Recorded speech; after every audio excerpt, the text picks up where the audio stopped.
Well, hello everybody, welcome back to the channel. So now I've just watched a movie, which I quite like. I quite like the set of movies, actually. The Mask of Zorro, and that's the first one, and then followed by that is The Legend of Zorro. But now I've just watched The Mask of Zorro, and this has always been one of my little kind of favorites, actually. I always enjoyed the Zorro movies. Especially the Mask of Zorro with Antonio Banderas. I think that's the best iteration. Well, those two are probably the best iteration that they've made, but I always liked the Zorro character and the whole sort of lore behind Zorro. And I think they did a really good job on this movie. I really like the time period that it's set in. I like the idea that they cover.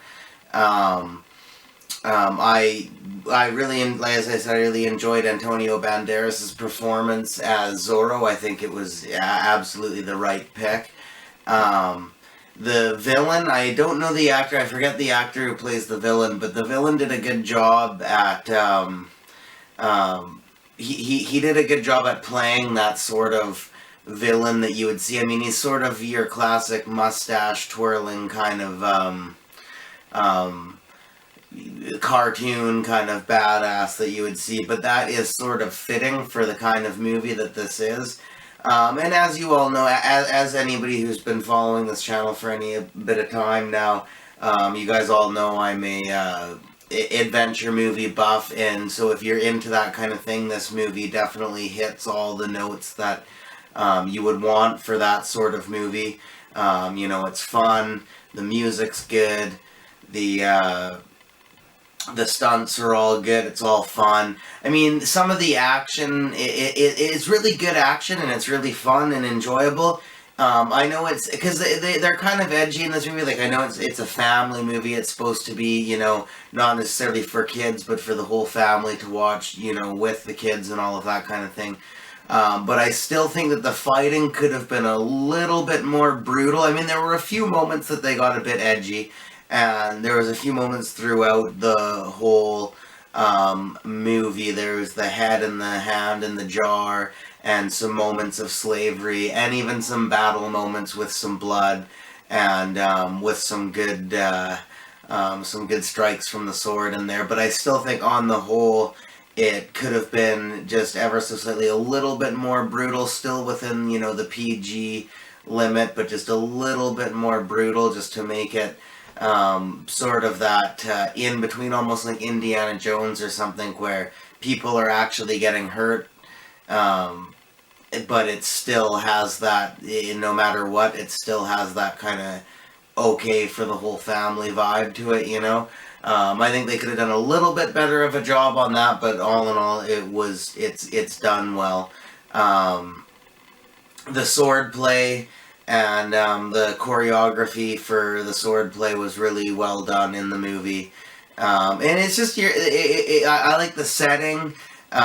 They're sort of, it takes place in the 1800s, but it's sort of like these old school, almost medieval looking castles and buildings, as you will, but in a somewhat more modern setting, and also in a different, what we're used to seeing in the medieval movies. It's all like England and stuff like that. This is, you know, in Mexico, and there's a lot of Spanish stuff, so it's got that really cool kind of Latin, Mediterranean kind of Spanish art on the sets and on the buildings, which I thought was really cool. They did a good job at turning real environments into a fictional set. Like, you can tell there was a lot of on the ground, on location shooting, but there was a few sets and some camera trickery. Not a lot of CGI and stuff like that, but a lot of camera trickery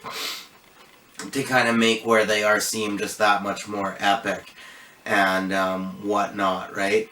And it's a good story, you know. At the end of the day, it's the classic adventure story, it's the classic romance, it's the classic good guy against the bad guy. But as I said, I always like those kinds of movies. I always like this kind of movie. I always liked the character of Zorro, especially the Antonio Banderas iteration of Zorro. And yeah, it's definitely a really good movie. I enjoy watching it. I mean, it's not perfect by any means, but it's sort of one of those movies that no matter what, if you just, any old day, you can just, pop it in the player and watch it, and you're going to have somewhat of a good time no matter what.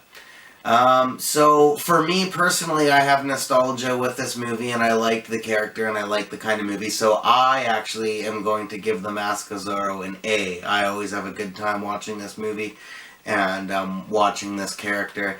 I can understand why somebody who's not quite a fan of the character or of this kind of movie giving it a lower grading, but I just find it a perfect kind of comfort movie. Like I said, any old time it's good to throw that movie on and you're going to have a good time.